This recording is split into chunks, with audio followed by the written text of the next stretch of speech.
only Israel seems to be expected to act by this strange standard of what's often called proportionality. I like to think I shot down that idea at the beginning of the war when a journalist asked me about that, before Israel had even done anything. And I said, you know, if you believe in this idea of proportionality, it means that the IDF should be allowed to go into Gaza and kill precisely the number of children that Hamas killed and rape precisely the number of women that Hamas raped, and so on. Would that be acceptable? No. Hello, welcome to my YouTube channel. Hope you are feeling good. Today we'll be checking out a video titled A Dangerous Moment with Douglas Murray. How the media skied against Israel. Wow. We all know right now a lot of information that we see on the media are not true. So I believe before we come into conclusion, it's better to do a proper research. So let's check this out. Go. Welcome to Uncommon Knowledge, filming today in Fiesole, Italy. I'm Peter Robinson. Educated at Eton and Magdalen College, Oxford, Douglas Murray is a journalist based in New York.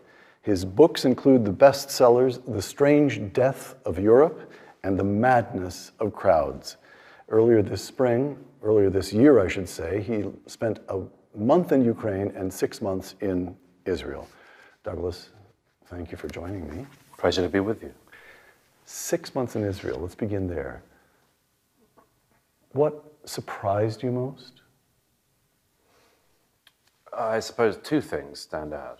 I got to Israel as soon as I could after the atrocities of the 7th of October.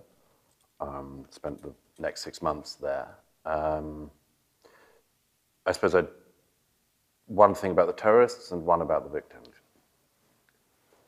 About the terrorists, I would say that although I've covered quite a lot of conflicts and seen quite a lot of human evil, what the Hamas terrorists did on the 7th of October was a level of depravity which shocked me. How many died? Remind me. Oh, it was 1,200 people were murdered on the day. More than 300 taken hostage into Gaza. When I say the level of depravity, it's partly the fact that not just the atrocities they committed, I mean, the kibbutz, the villages, the communities on the Gaza border, and at the Nova party, where hundreds of young people were murdered. There's something about, I've seen all the atrocity videos, not just the 47-minute video that I saw pretty soon after, but a lot of people have shared with me other things that are unpublishable, unbroadcastable. And I've heard a lot of testimony from survivors and others. And I think that apart from the sheer physical violence and barbarism, the rapes, the shooting women in the genitals at the party, the beheadings, the cutting off people's heads with a cleaver and so on, I think aside from that, the thing that struck me is that they were proud of what they were doing. Now that is something that an awful lot of people have done an awful lot of evil things. I've very rarely seen one so proud of their evil as they're carrying it out. The terrorists of the 7th broadcast, GoPro videoed a lot of what they did, and they were high on evil. I mean, some people have heard the tape probably of the young terrorist who calls his parents in Gaza and says, Father, Father, I've killed 10 Jews with my own hands. Get mother on the phone. I think it's hard to think of many cases in history where people actually not just carried out atrocities like that, but absolutely jubilant about them.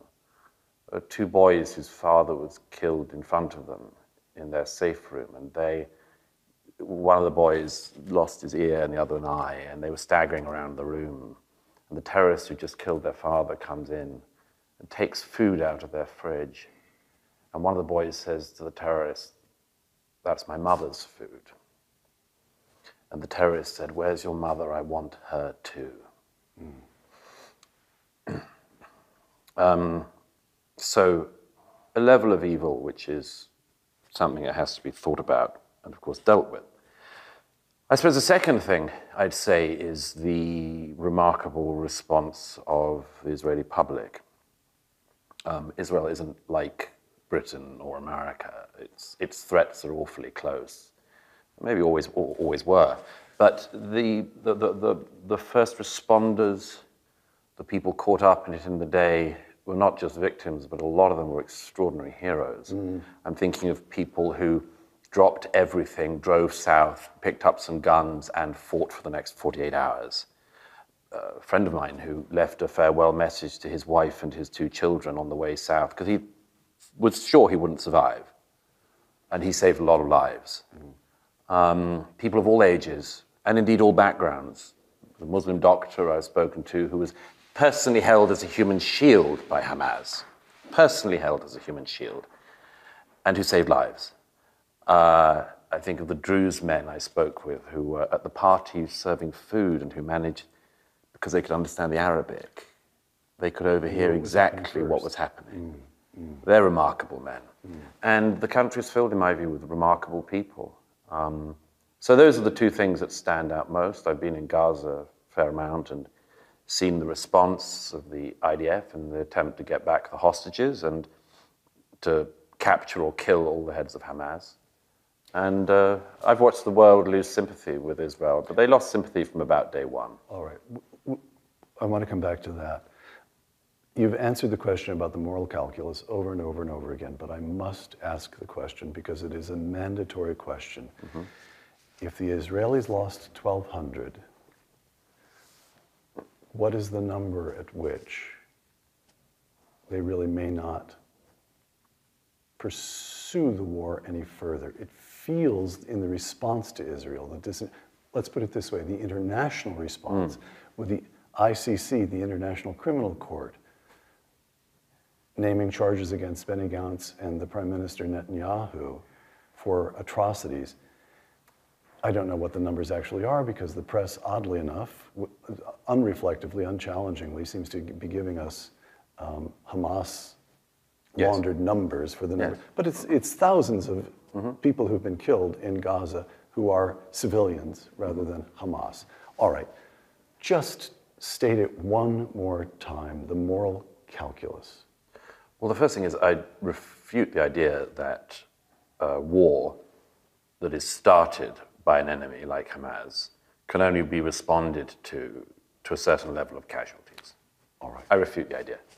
I don't think it's something which Britain or America has been expected to abide by in our past. I don't think it's something we've been expected to abide by in our present.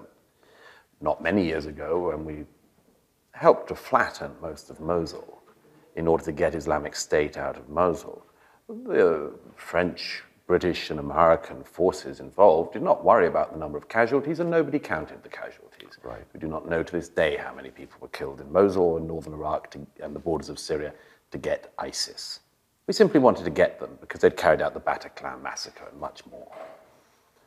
Only Israel seems to be expected to act by this strange standard of what's often called proportionality. I like to think I shot down that idea at the beginning of the war when a journalist asked me about that, before Israel had even done anything. And I said, you know, if you believe in this idea of proportionality, it means that the IDF should be allowed to go into Gaza and kill precisely the number of children that Hamas killed and rape precisely the number of women that Hamas raped, and so on. Would that be acceptable? No. Would the Israelis abide by such a grotesque idea? Of course not. What then is the acceptable calculus? As you say, most of the international media have been relying on Hamas figures. There's a reason for that, by the way, which is that no Western media are in Gaza. All right, we'll come to that as They're well. not in there. They lie to their viewers. They fib. They cover up for their own journalistic failings. It's not even a failing. I don't blame a lot of it. So let's come to that right now. Why is the reporting so, it runs from thin to biased to non-existent? I think back to the Iraq War, when we went into Iraq, John Burns, the great journalist, wrote from the New York Times. He was on the ground, he was writing, it was military reporting. You understood, any reader of the Times understood the objectives, understood the progress week by week by week. No such journalism exists. Yeah. Why? Well, there's only 2 ways to be in Gaza. One is to be embedded with the IDF, as I've been, and the other is to have the permission of Hamas. Hamas are not very good hosts, and they're untrustworthy hosts. And so most of the Western media rely on journalists who are Gazans, all of whom are operating under Hamas restrictions at best, and most of whom are going to be Hamas supporters.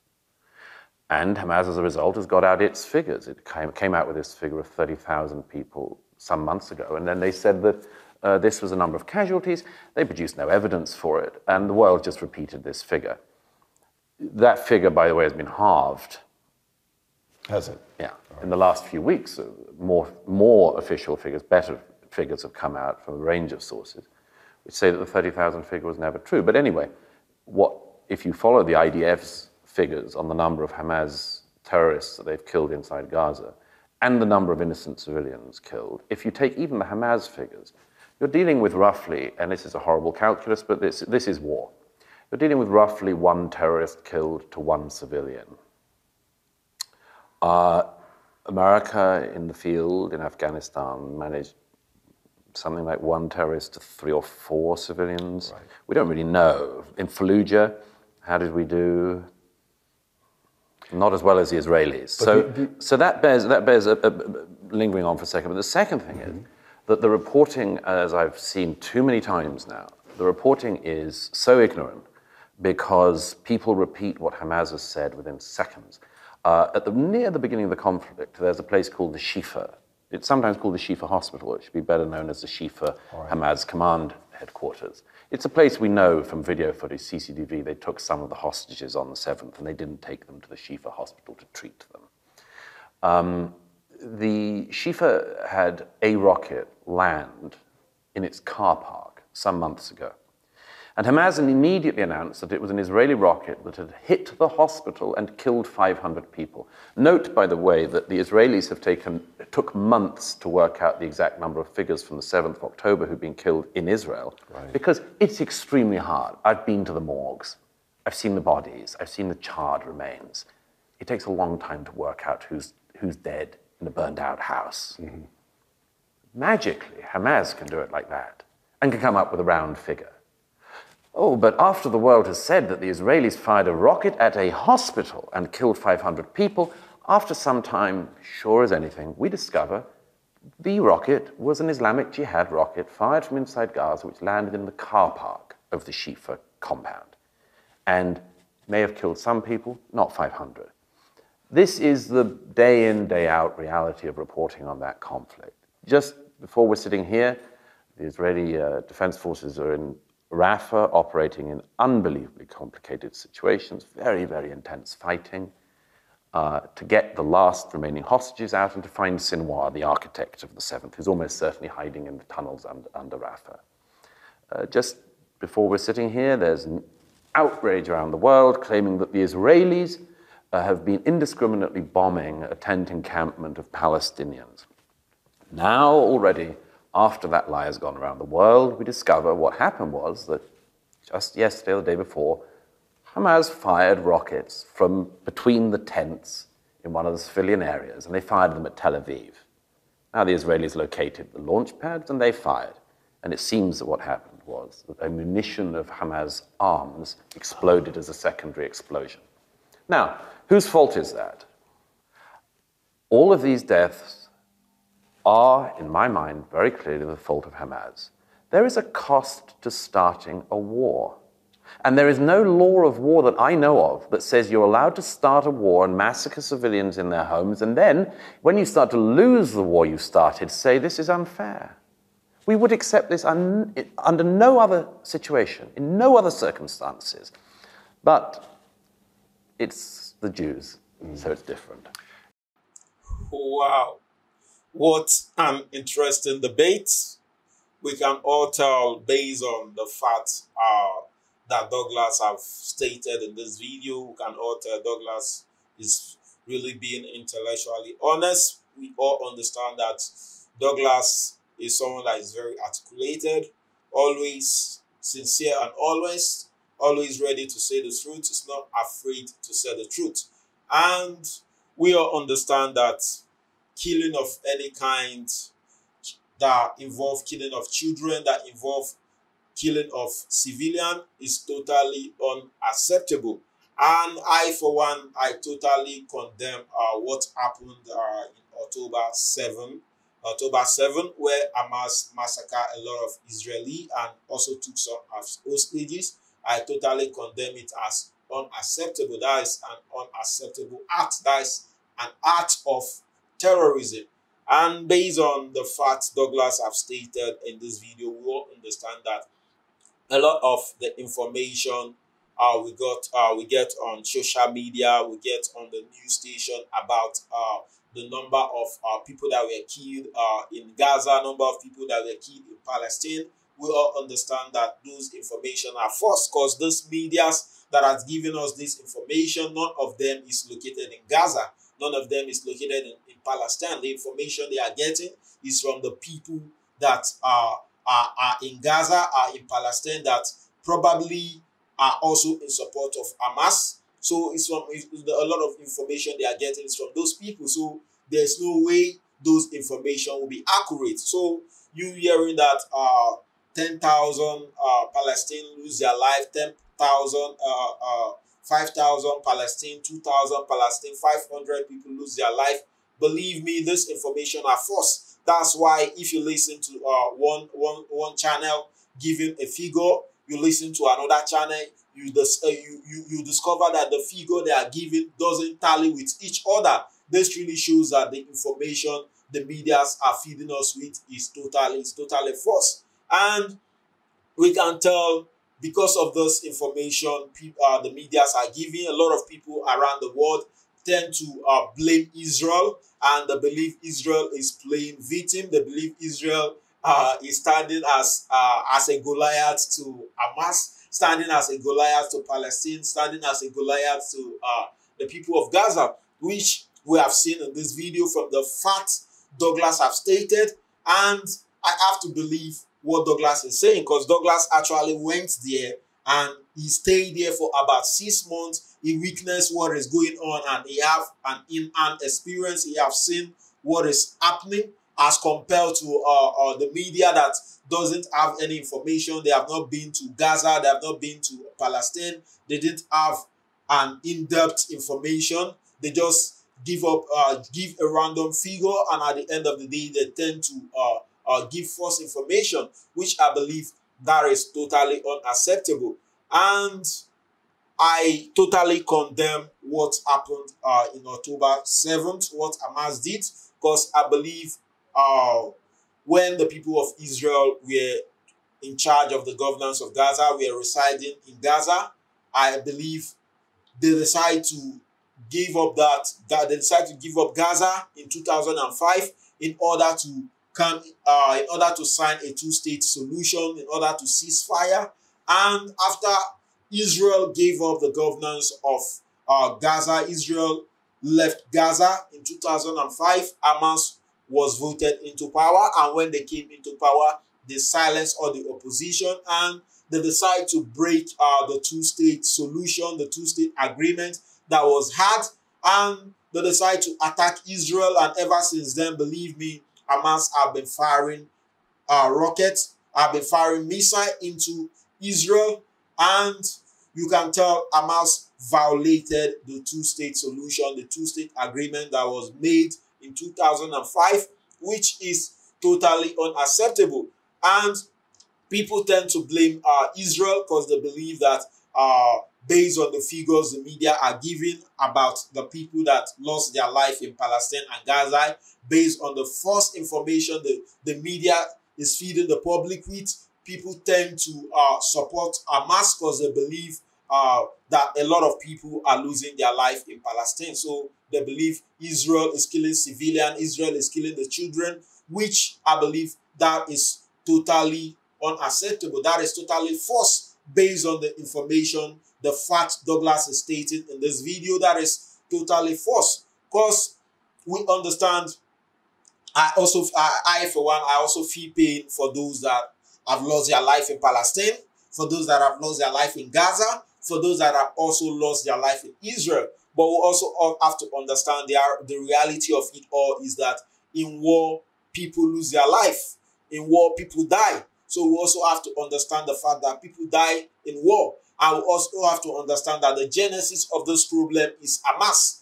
If Hamas didn't decide to break the two-state solution in attacking Israel and massacring a lot of people, I believe Israel is not going to try to defend their people by also attacking Hamas. And as a result of that, a lot of false figures have been given that Israel is killing children, Israel is killing civilians, which is not true. And we can all tell before Israel launches a missile into Palestine, into Gaza, they always do well to inform the civilians to evacuate those areas. So I see no reason why a civilian should remain in a location, in an area that have been announced that the missile will be released. That's why I believe that Hamas in question is using the civilian as shield. It's using the civilian as shield because there's nothing you can say to justify the fact that a civilian decide to remain in an area where he has gotten an information that a missile is going to be launched in this area, and you decide to remain in that area. I see no reason why a civilian would do that, because I, for one, I totally believe that Hamas is using the civilian as shield, which is totally unacceptable. And I also believe that Hamas in question is not doing everything. It's not doing enough to protect the civilian. It's not doing enough to protect the people of Gaza, the people of Palestine, because we can all tell Israel is investing in building bunkers. So when a missile is launched into Israel, the civilians can get a place to shield themselves. But Hamas is not doing the same thing, which means Hamas is not doing enough to protect its citizens, which I believe that is totally wrong. And the media that is giving figures about the people that are losing their life in Gaza, in Palestine, they are also giving us false information, because you see one channel giving a figure of 2,000, another channel giving a figure of 1,005. Those figures don't tally, which shows they are not giving us an in-depth information on what is actually happening, on the number of people that died. So I believe the only way to be able to resolve this conflict is if the international community can help to facilitate a two-state solution, whereby Israel and Gaza and Palestine are going to come together in order to be able to resolve this problem. I totally feel pain for those that have lost their loved ones and in Israel, and those that have lost their loved ones in Palestine. But we also have to understand that the genesis of this whole problem is Hamas. And we can tell by the fact Douglas stated about the missile that was launched in Gaza, and they blame the IDF soldier. After an in-depth analysis, they discovered that the missile was actually from Hamas, not actually from the IDF soldiers. So I believe Hamas is not only causing harm to the people of Israel, Hamas is also causing harm to the civilian in Gaza, to the civilian in Palestine, which I believe that is totally unacceptable. These people voted you into power so you restore peace, but you end up bringing harm to the people. I feel that is totally unacceptable. So I would like to hear your comment based on the facts Douglas have stated in this video. Keep the conversation rolling. Don't forget to click on the subscribe button, click on the like button. Do have a nice day. Yeah.